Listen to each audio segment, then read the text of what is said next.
suite l'interview du gagnant. On en était sûr, mais on voulait garder le suspense. On avait des accords avec TF1, c'est pour ça. Voici l'interview exclusive de Stéphane Rizon avec Frédéric Maurice.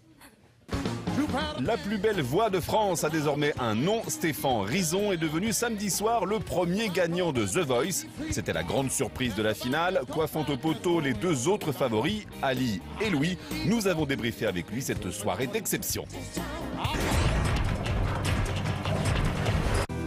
Après plus de 2h30 d'émission et de suspense interminable, la délivrance enfin. Le gagnant de The Voice est... Stéphane Rizon.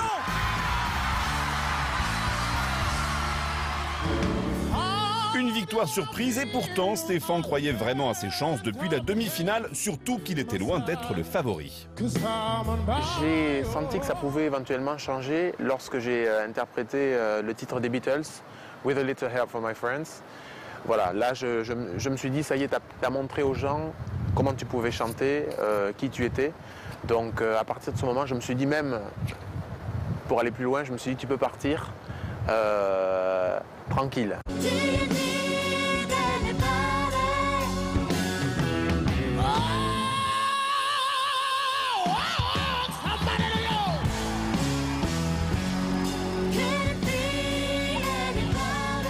C'est vrai que cette reprise des Beatles a scellé son talent dans l'esprit des téléspectateurs. C'est donc gonflé à bloc que Stéphane a abordé la finale.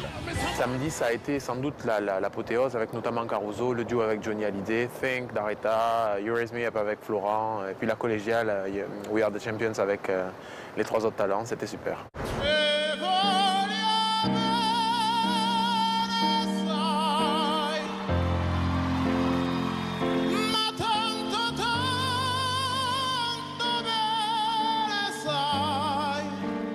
Caruso a un vrai challenge vocal, pas forcément adapté au style de crooner de Stéphane.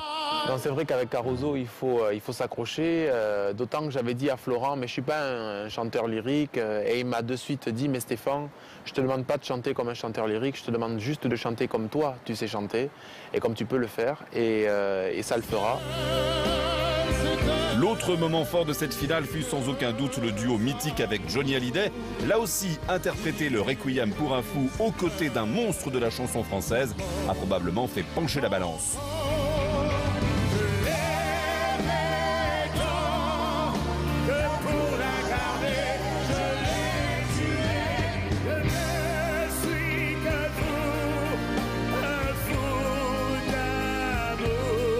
Chanter avec Johnny Hallyday, c'était l'un des moments les plus solaires de l'émission. C'était vraiment magique. En plus, il a un cœur à la mesure de son talent.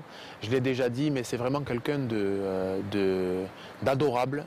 Il m'a pris la main, on est allé dans ses loges, il m'a donné des conseils, il m'a parlé, etc. Il m'a dit qu'il avait regardé l'émission, qu'il avait envoyé un SMS à la production suite à la performance des Beatles. Enfin, vraiment, un chic type et quelqu'un de très touchant. Plus inattendu, les messages sur les réseaux sociaux où son talent vocal résonnait différemment chez les tweetos. Des tweets mais drôles, on m'a dit que j'avais la voix d'un acteur porno des années 70. Donc j'ai trouvé très précis dans la référence. Ça m'a fait, il n'y a pas de nom, mais ça m'a fait éclater de rire. Acteur porno américain, ce n'est pas forcément le résultat qui était attendu de la part du coaching de Florent Pagny.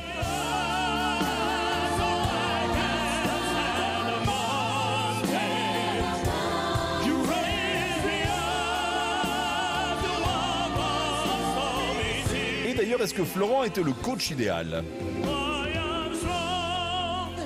J'avais à l'esprit, avant de monter sur la scène pour Rolling in the Deep, pour la première audition à l'aveugle, Florent et Louis Bertignac. J'aimais beaucoup la sensibilité de Louis, j'y étais très sensible.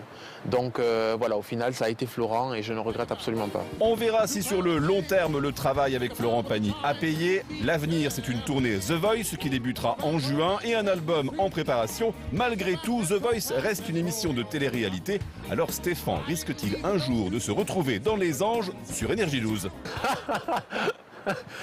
Peut-être. Maintenant... je déclinerai sans doute l'invitation. A priori, on le verra plus sur scène que dans une piscine avec Loana. C'est tout le mal qu'on lui souhaite. Voilà donc pour Stéphane Rizon, le vainqueur de The Voice. Merci Ali, merci Aude, merci Louis, merci.